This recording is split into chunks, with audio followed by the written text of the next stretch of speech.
ॐ ज्ञानतिमिरन्दस्य ज्ञानञ्जनं शलाकया चक्षुरुन्मिलितं येन तस्मै श्रीगुरवे नमः।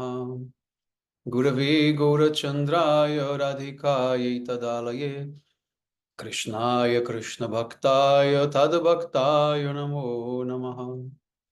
नारायणं गुरुं वन्दे शरण्यं भक्तबन्धवं गौरमनुविष्टं पूर्णं राधदास्यं प्रदायकं रूपानुगचार्यवर्यं रूपमञ्जरिप्रेष्ठकं पतितपावनकरुणीयं युगाचार्य नारायणम् वञ्चाकल्पतरुभ्यश्च कृपासिन्धुभ्य एव च पतितानां पावनेभ्यो वैष्णवेभ्यो नमो नमः। नमो महावदन्याय कृष्ण प्रेम प्रदायते कृष्णाय कृष्ण चैतन्य नाम्ने गौर तुष्ये नमः। श्याम सुंदर शिकंद शेखर स्मेरहासर मुरली मनोहर राधिकर सिकमाम कृपानिदे स्वप्रिया चरण किंकरिं कुरु। तप्त कांचन गौरांगी राधे वृंदावनेश्वरी वृषभानुसुते देवी प्रणमामि हरिप्रिये। वृंदाई तुलसी देव्याय प्रियाय केशवास च कृष्णा भक्ति प्रदे देवी सत्यवत्याय नमो नमः। श्री कृष्ण चैतन्य प्रभु नित्यानंद श्री अद्वैत गदाधर श्रीवासदि गौर भक्त वृंद हरे Krishna Krishna Krishna Hare Hare Hare Ram Ram Ram Hare Hare.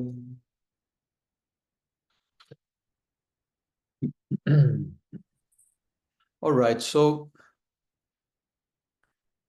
from our last meeting, Poonam Didi has given me a homework to find out what are those 6 processes by which we can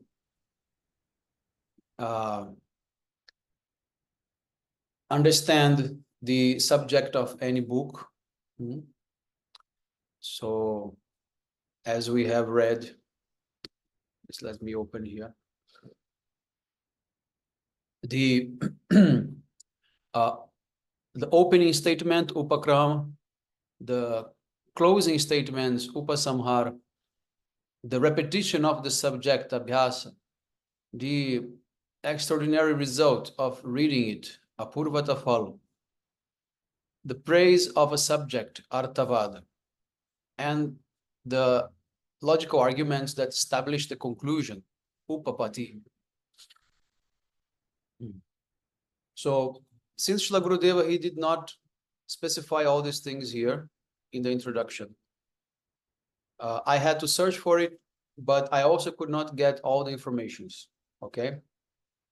What I could get was Upakrama and Upasamhar. And Srila Gurudeva, he mentions by the end of this introduction, he explains what is the Abhyasa. But the others we can guess very easily. I can only not give the reference of the shlokas because that would take also a lot of work, and I'm not having that much, spare time. But anyway, we can grasp whatever is there. There is no issue in that. So you put Poonam Didi is there or not? I think Chandrika must be in Delhi now, huh?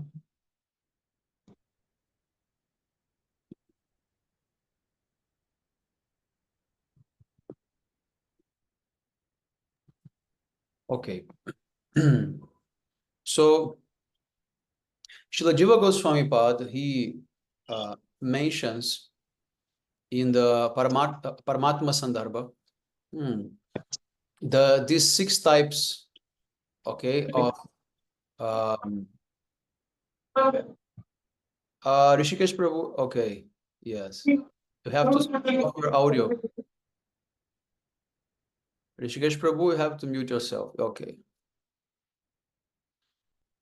Yeah, so the person who is mentioning these six what to say aspects is Srila Jiva Goswami Pad.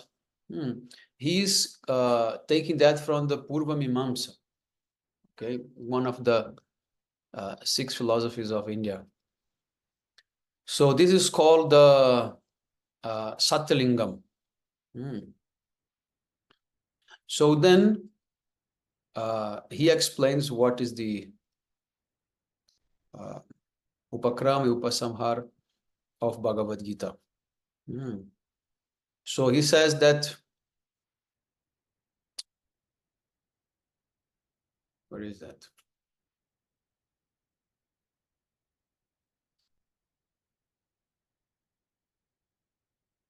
Sorry, I'm, where is this?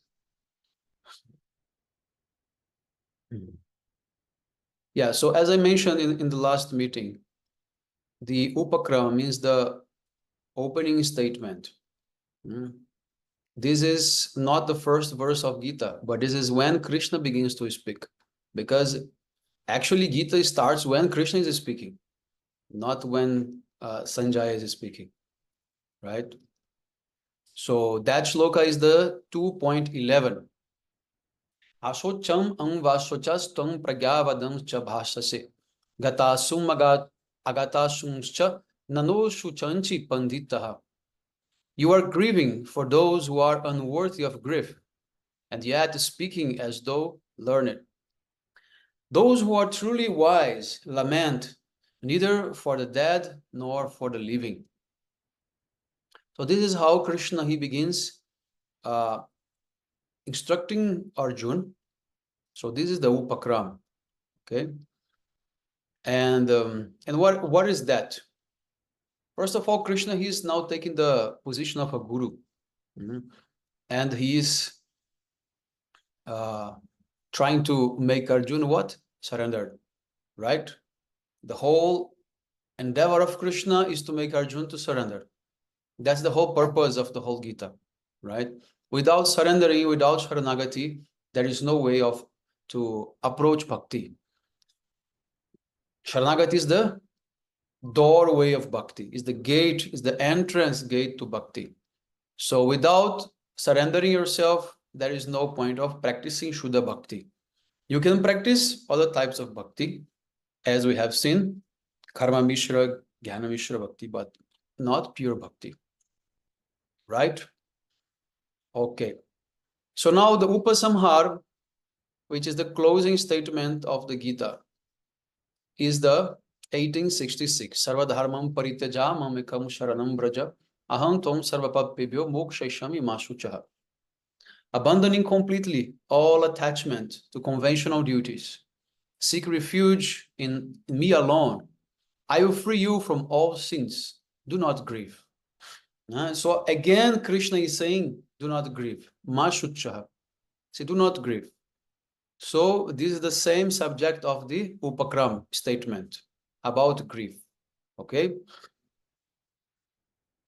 So, and this is also being repeated as one of the processes, also in the 1864, in which he says, Sarva guhyatamam bhuyashnu me paramam vacha stosi me dridam mito iti tato vakshami te hitam. Here again, my supreme instruction, the foremost of all secrets, guhyatama, means sarva guhyatama. Because you are extremely dear to me, I shall disclose this beneficial teaching to you. So Krishna has accepted Arjuna. So therefore he's giving Sarva Dharma Parityaja. Okay? So this is what I found regarding this. This is only two. Okay. So then the closing statements, Upasamhar. We already discussed. Then the repetition of the subject, Abhyasa. What subject? Surrender. That is the subject. So that is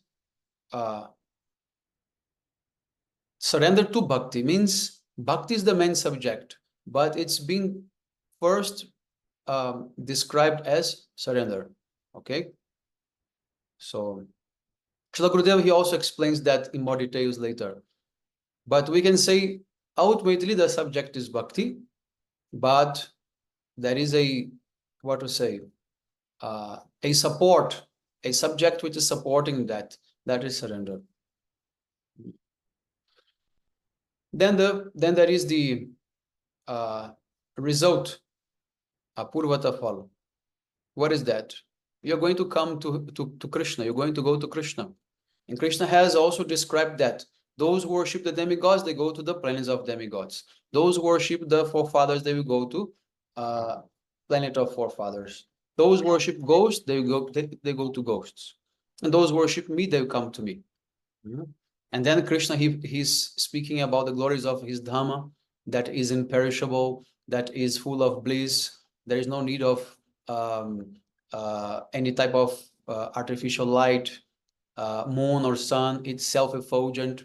So he's giving the glorification of the achieving that goal.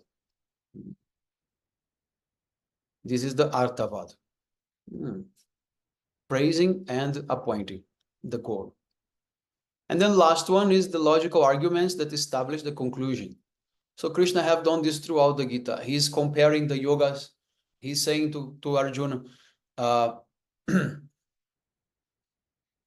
you should always be a yogi, because the yogi is better than ascetics. Ascetic is better than the empiricist. Empiricist is better than the sense enjoyer. So among all types of people, always be a yogi. And among the yogis, always be a bhakta. So this is how Krishna is explaining that by so many arguments, by so many examples during the whole Gita. Okay. So this is the end of this subject.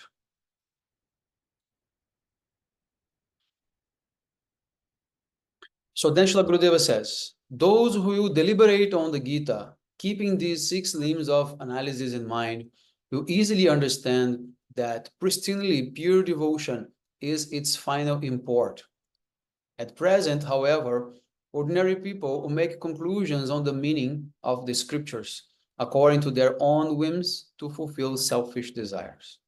They do not deliberate on these 6 limbs of analysis and therefore remain incapable of grasping the author's real intent.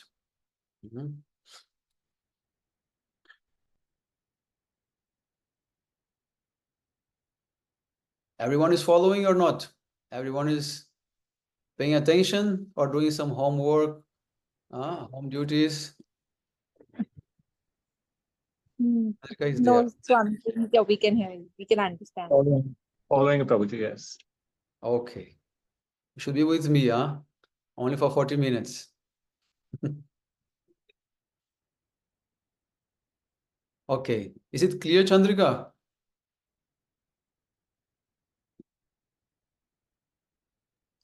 Yes, Maharaji, but I think I'll have to listen to this video again, the recorded video, to process it. No, I mean to say it's not anything difficult. I mean, there is no doubt. You have not memorized, but that's a separate thing. The main thing is the subject has, Yeah. Okay, that's the main point. Memorizing it's not something that we will demand, but only if it has come in a clear way. All right, so let us continue then. So then Srila Gurudeva is saying that at present, certain persons who adhere to the so-called doctrine of harmonization claim that fruitive action, karma, knowledge, jnana, mysticism, yoga, and devotion, bhakti, which are all taught in the Gita as being the same. Means what he's saying, doctrine of harmonization. What is the meaning? It's the people who says that all the paths lead to the same goal, to the same destination. Everything speaks about the same thing. All religions speak about the same thing, right? This is what Srila Gurudev is saying here. But in fact, it is not. And Gurudev is going to explain why. So he's saying, but therein, Bhagavan distinctly establishes the superiority of jnana over karma, yoga over jnana, and bhakti over yoga. So that everyone must have clear the hierarchy of the yogas. Okay? Especially those who are newcomers like Akanksha. You should understand this, so then you can easily say to others why you're performing bhakti yoga, why Krishna is saying. So first is karma yoga, then jnana yoga, then yoga itself means Ashtanga yoga, and then you have bhakti yoga. Okay, when he says here yoga, yoga means Ashtanga yoga. Okay.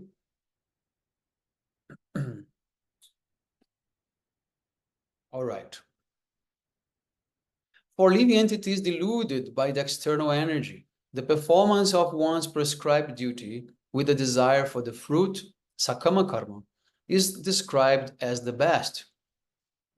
Means those who are under the spell of Maya, they would think that sakama karma is best. Means you have to follow your dharma, trying to enjoy the fruits. Trying to be happy, trying to live nicely, and follow your dharma. This is what is called sakama karma. For those who are more developed, the selfless performance of one's prescribed duty, in which the fruit of that duty is offered to the Supreme Lord, Nishkama Bhagavat Arpita Karma, is said to be the best. Okay, you want to enjoy the fruits, no problem, but offer to Krishna. It's much better. It's much better. This is karma yoga. So then for sadhakas who are even more developed, knowledge of the truth is described as superior. I mean, this is called jnana. Jnana yoga. This is not jnana of the Mayavadis, okay? We cannot mix both things, okay? Misunderstand. This is knowledge about the opulences of God, okay? Not knowledge about the impersonal aspect, like Mayavadism or impersonalism. And ultimately pure devotion, Shuddha Bhakti, is described as most excellent of all. Shri Krishna himself establishes Bhakti as the final subject expounded by the Gita.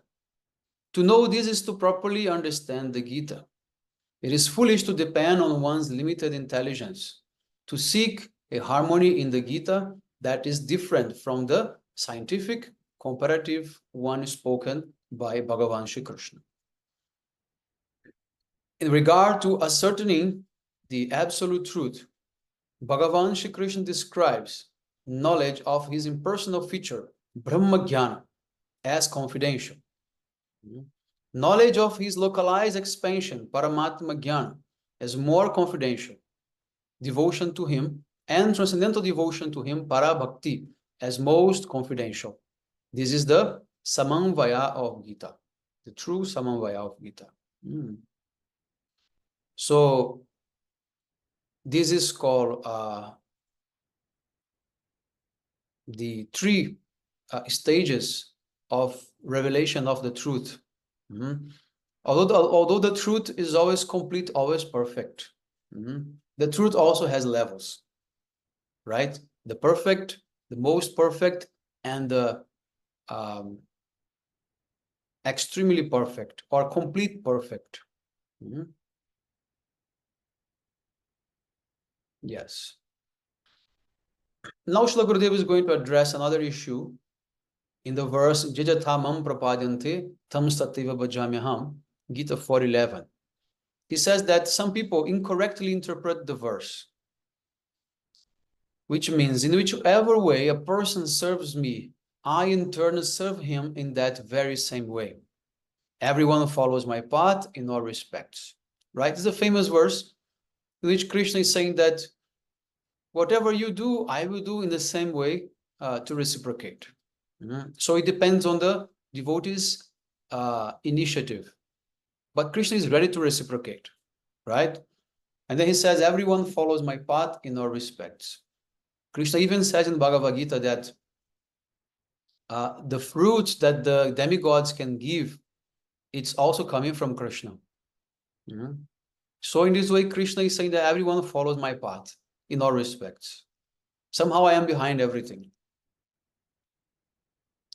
So some people, they quote this verse to prove that actually, ultimately, everyone will attain the same abode, regardless of their type of worship.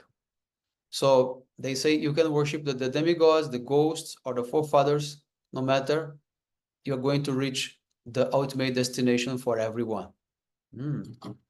Because Krishna says that there are many paths, but the destinations are one. So they misinterpret when Krishna says that everyone follows my path.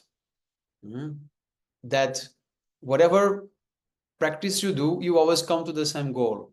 And Gurudeva say no. How can we understand this? Bhagavan Shri Krishna is actually saying that he rewards a person according to his surrender to him. In accordance to his acts, I shall reward him. How then is it possible for everyone to be the same? The Gita does not state in this or any other verse that one who is surrendered achieves the same result as one who is not. Furthermore, the aim of those who take shelter of Bhagavan is not the same. The fruitive worker takes shelter of him with a desire to enjoy. The empiric philosopher with a desire for liberation. The mystic with a desire to attain mystic perfections or powers. And devotees with a desire to achieve exclusive loving service to him. So everyone has different goals, everyone has different paths to follow. Their desires, practices, and aims are all different. Therefore, it is not possible that they will achieve the same result. So Gurudev is very clearly stating, there is no same result, there is no same destination. Everyone is going to reach according to their own practices and desires. Most people, they read this verse's second line only. Mama vartmanu vartante, manusha partha sarvasaha. And they wrongly conjecture that all people are progressing in all ways on the path of Bhagavan. By such thinking, they must also conclude that thieves, dacoits, ruffians, and adulterers are all progressing on the same path. But is this correct? No, never, Gurudev is saying. The true meaning of this verse is that karma, jnana, yoga, and bhakti are all paths delineated by Bhagavan. People receive a result appropriate to the path they follow, in accordance with their qualification. One must accept that different paths lead to different results.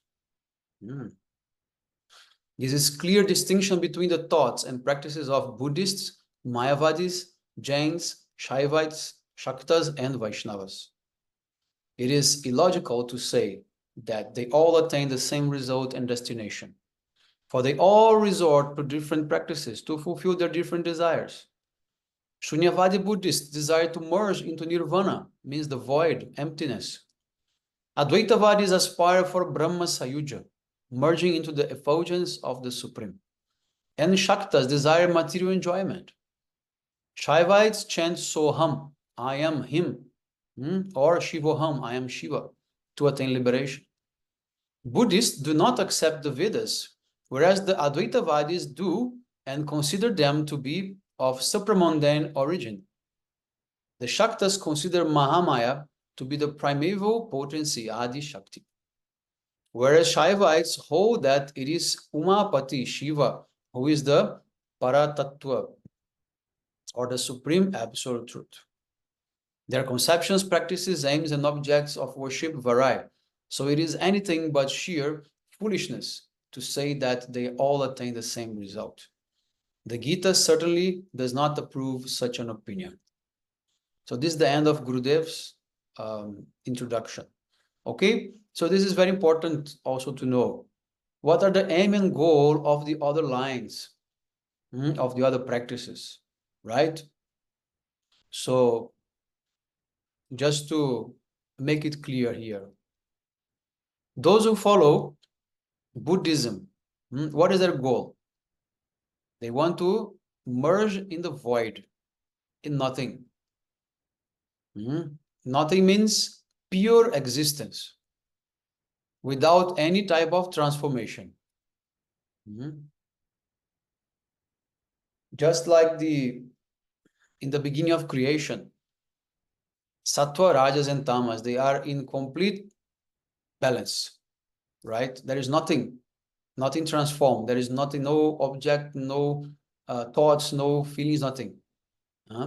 So, but when Mahavishnu, he glances upon it, then he disturbs that balance. And from that unbalance, then creation starts. Okay? So, therefore, Buddhism are called Shunyavadi. Shunyavadi means those who follow the philosophy of Shunya, means zero, empty. And what is the goal of the Advaitavadis? They want to merge in the Brahma, in the effulgence of God. But the difference is that they think they are also Brahma. They think they are also Brahma. Srila Gurudev, he mentions here the Shaktas. Shaktas, they want material enjoyment. They want to go to Swarga, anything like that. Sometimes they also are mixed with Mayavadi conception as well. Sometimes some Shaktas, they also want to merge. But Gurudev is speaking in a general way. And when Gurudev is mentioning the Shaivites, he says that the Shaivites are chanting Soham or Shivoham. Means they think they are Shiva. This is one type of Mayavadism also. But it's not all types of Shaivites, of course. Okay, there are many lineages of Shaivites which think different. They are also Bhaktas. They also want to serve Lord Shiva eternally. So Gurudev is again speaking in general way. Okay, we cannot say that all Shaivites think they are Shiva. Okay, but most of them. And even some Shaivites, they want only mystic powers. Some Shaivites, they want to also merge in Brahma. I have done a very deep study on Shivaism, and I have a course here in Brazil about Shiva and Shivaism. So we also study the story and the different sects of Shaivites, and they have different desires, different goals. Okay, so this is the most common things that we have. And what we can also say is regarding the religions, like Christianity, Judaism, Islam, and Vaishnavism. These are the major religions. Can we say they have the same goal? Although they worship God, right? They worship God, but their understanding of God is different. Like the Muslims, they want to go to the heaven where there are rivers of nectar, and I think some numbers of virgins that they can enjoy there. This is their idea of paradise. And the Christians, they also have a similar aspect, but not with the virgins to enjoy, but it's also a type of Swarga conception, the heavenly conception, that there are the angels, the like the heavenly people, and it's all about enjoyment, but along with God. But they have no idea of what to do when they will be there. They have no clear idea of if they will serve God or not, how they will serve, what is the activity to be performed, eternally in that heaven, right? And And Judaism as well.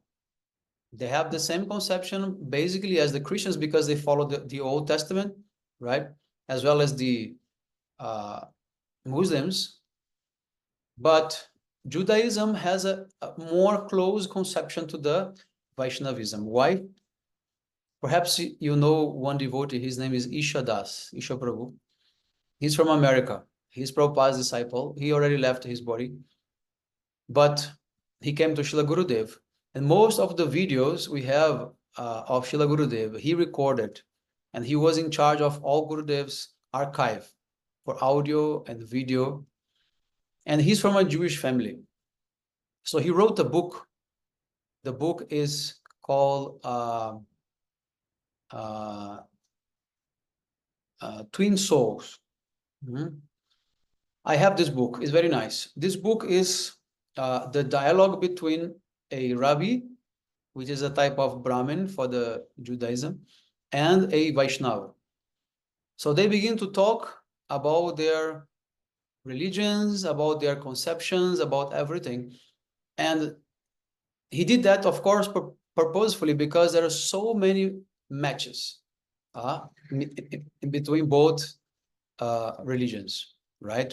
So even the Jewish, they have the conception that God, he is performing a dance with so many consorts, like Rasa Lila. They have this conception. And so it is much more refined conception, okay? Because not everything is in Bible, in the Old or New Testament, not everything.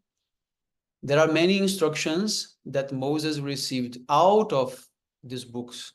Like this is the Talmud, they call. Out of the Torah and out of the Bible, they have the Talmud, which is the oral tradition. Means so much knowledge has been passed through oral tradition, which is not present in the Bible, right? So the Jewish, they follow the Torah, which is the main book, but they follow the Talmud as well.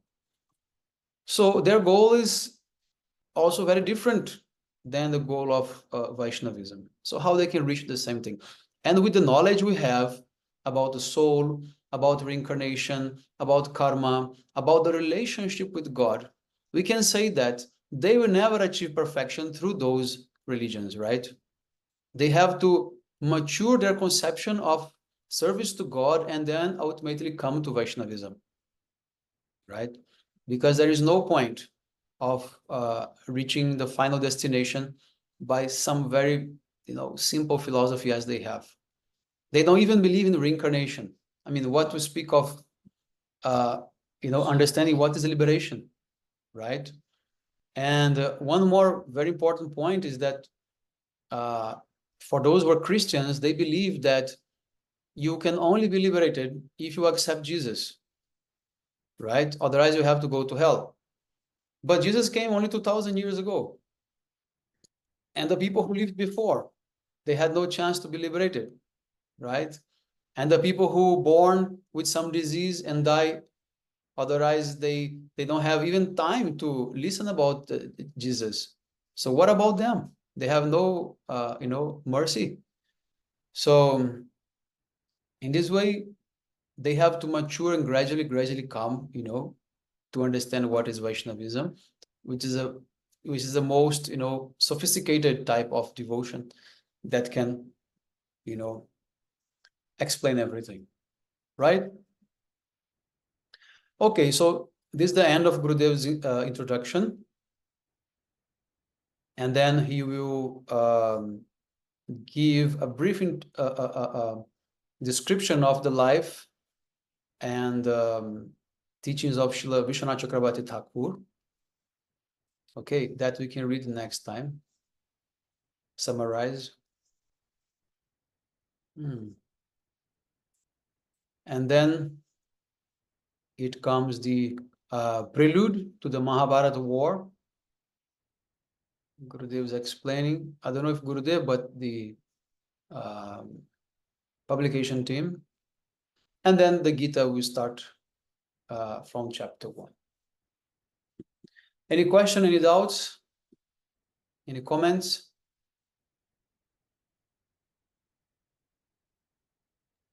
Maharaj, like you said, in other religions like Buddhism and uh,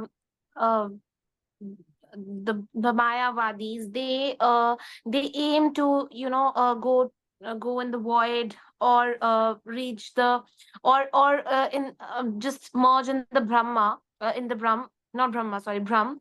So is this the final thing they attain, or because, or they fall again, and then in some life they get to uh the real rasa, or the thing that we are following, that the main rasas are there, or do they just merge in Brahma and they just diminish?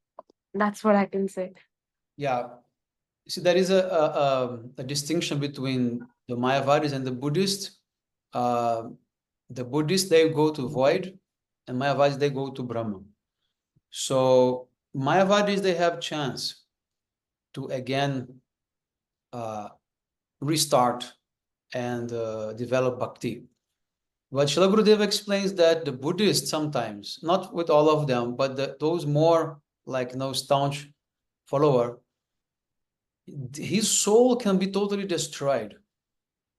Okay, Gurudeva says, although the soul is eternal, Krishna can make it impossible possible, and he can destroy the soul, because if the person wants zero, if the person wants his own self-destruction, because to nullify the expression of the soul is to destroy itself, then Krishna grants that.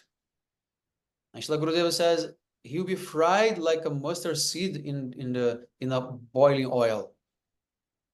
The soul will become completely destroyed. So this is the destination of these people.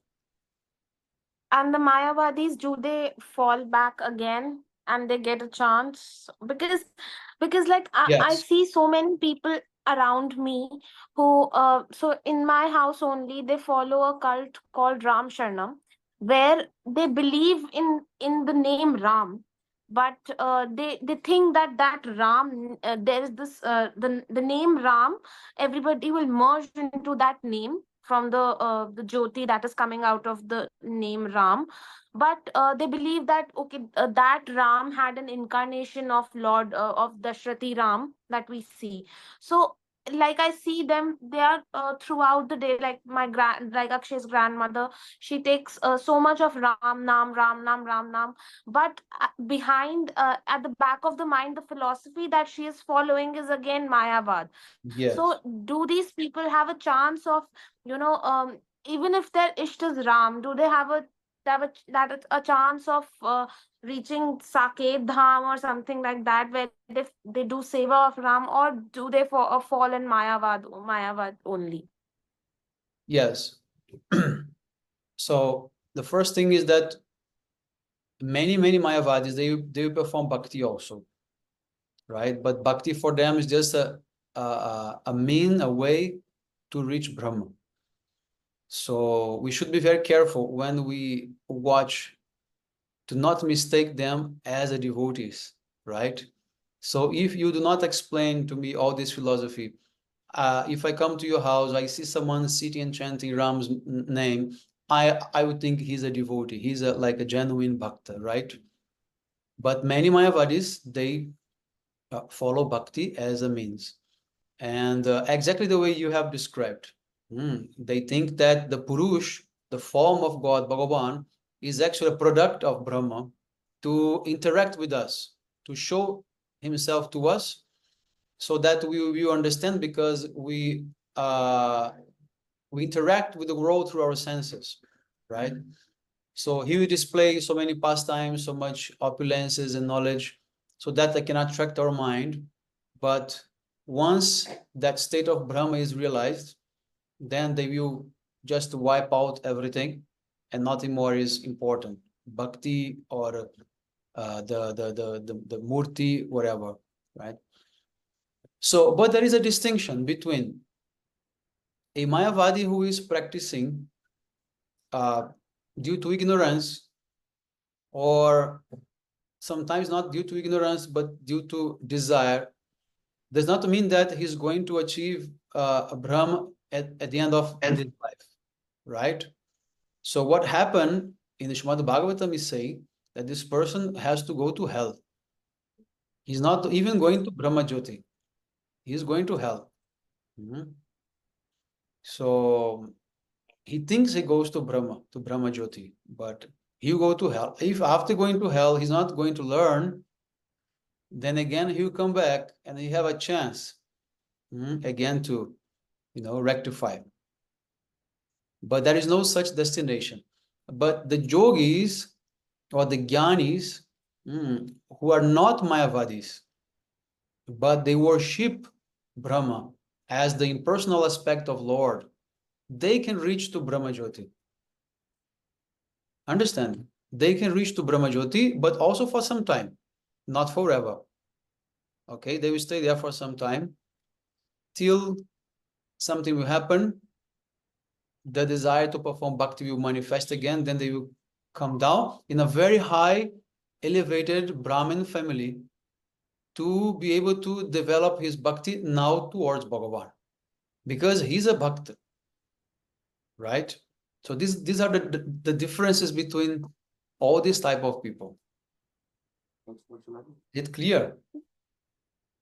Yeah, but then many times what I see around is that people don't have this clarity while joining any cult. They don't, and there are, I mean, I would say that people who are joining these cults are not aware of the philosophy only, and they just tend to follow. So, so how does Sometimes, but one? sometimes. Yes, at least what I see in people around me here, the place I live and here, but otherwise, so I feel fortunate that we are born into a family that we get to understand the philosophy that is so deep and meaningful. But how does one really understand when they read the texts, when they go to the basics, and before following any cult? Is that the way one should do? But there is still so much confusion everywhere around for somebody who is totally new. Sorry, I didn't get what is your question exactly. So my question is, like, I think Akansha Didi will relate, that many times people just tend to follow everybody around. So Okay. they are not so much into, reading the texts and And finding what is Brahma, what is right. Jyoti, what is everything. They just start following a cult and they just get deep into it. So is it Bhagwan who is making them do this, or is it their foolishness why they are just reaching this place and they don't have this sort of a sanskar to reach somewhere which is uh, I mean in on a right path? So this is my question. Yeah. You know that you can only follow bhakti if you have Sukriti, right? Yes. Yeah. So without Sukriti, it's very difficult to come to a Sadguru, to a Sat Sampradaya. It's very difficult. So on the way, people are choosing and doing so many things. You cannot think about only one lifetime. You have to think that millions and millions of lifetimes, people are just trying and practicing, and as you said, sometimes the family already follows something. The person says, okay, I'm going to follow that without questioning even. And sometimes even the person has some motivation for bhakti, but is being misguided regarding so many things because of lack of, philosophical understanding. So yeah, I think this is the thing. I mean, there are so many possibilities of scenarios in this regard, right? But ultimately, everyone is being responsible for what they do. We can't blame others, actually. We can understand what generates the choices, but ultimately there is a choice, right?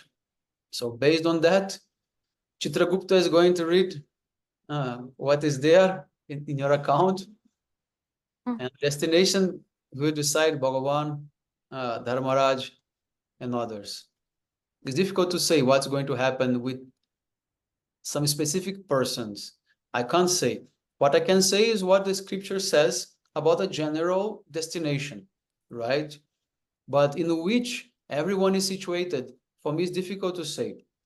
Maybe by your experience, you can observe better because you live together with them. For me, I cannot say about someone or, what is this, what is, I cannot say because I'm not really into that to analyze, right? What I can say is that the destinations are being defined like this, but things may change. Bhagavan, he's merciful. Many things may happen. Sometimes they have served some pure devotee and they have got some mercy from this side. Many things can happen. Many things can happen. Maharaj, I have a question that is in continuation to what just Chandrika said. And this is more like a clarification than a question that I seek. Like if we understand the concept that every uh, cult, every sect has a different understanding of what is written in the scriptures according to their interpretation of the same scripture. Somebody who reads Bhagavad-gita from a Mayavad concept will understand Gita from a Mayavad concept. So they will twist Gita and its interpretation right from that aspect. Now, as we understand that Bhagwan has paved like a process and a path, where in Bhagavad Gita also he tells Arjuna what is Karma Yoga, what is Jnana Yoga, what is Bhakti Yoga. So if we understand this correctly, Maharaj, this would be a step-by-step transition from one step to another, or this will evolve automatically by the will of Bhagwan. So is it not It true, can be Maharaj, both. that yes, okay. So is it not true, Maharaj, that one who's not ready for this path as of now will have to prepare themselves through other sources, maybe cleansing, or maybe getting sukritis, or maybe getting the required, opening so that they get into this process later? Like we're not sure that, probably this is not our first birth that we met Gurudev. Maybe thousands of births were missed and we did not find a Vaishnava. And we are still not following it well. So is it like a long process, Maharaj, that we have to go through? Yes, definitely it is not something quick, but it's different for everyone, At the same time that you can progress gradually, step by step, you can also jump so many stages according to the level of opportunity you have and how you're going to use those opportunities, right? Because bhakti is so powerful that can burn so much prarabdhas and aprarabdha karmas. So bhakti can make everything much faster. So it depends on your eagerness to practice, how much you are creating opportunities and also taking opportunities which are in front of you. It depends on so many factors. But things can be slow as well as fast. Depends. Depends. You can go by stairs or take a very fast elevator. Both options are there, right? Yeah, that's what I can say. Maharaj, that will also depend if I'm checking into the right hotel, right? If it has an elevator. If you go to Dubai's highest tower, it takes long time by stairs. But if you go to this new Bangalore ISKCON temple, who is going to be built in Vrindavan, the tallest tower, then that you can find a very good destination. I had one question. So Maharaji, this like I at times want to attend certain satsang, or I at times want to go and attend certain abhisheks happening on the most auspicious days. But somehow my work, my personal life gets so crumbled up that, I'm not able to go. And that kind of really brings that a lot of negative energy in me, that maybe my sukritis are not that much, that I don't get such opportunities to witness it or to go there. So how do I increase my sukritis, that I can also be part of a lot of things that I think I missed, or I'm not able to attend. You see, in whichever state you are, or you may be, any person, you always think that there is a lot of things to do and that you are missing out many things, right? I feel that a lot, and I'm sure everyone feels also. So the thing is, whichever opportunity you have, whatever opportunity you have, do your best to, I mean to say, use it to the fullest, and make more service, take the best advantage of whatever Krishna is giving to you. By that, he's going to see, your endeavor, your sincerity, your greed, and he's going to give more, right? So this is one aspect. Another aspect is that bhakti can be performed by mind. So if you cannot be there bodily, you can be there by mind. So Krishna says that, Radharani says actually, that I am where my mind is. What is that shloka?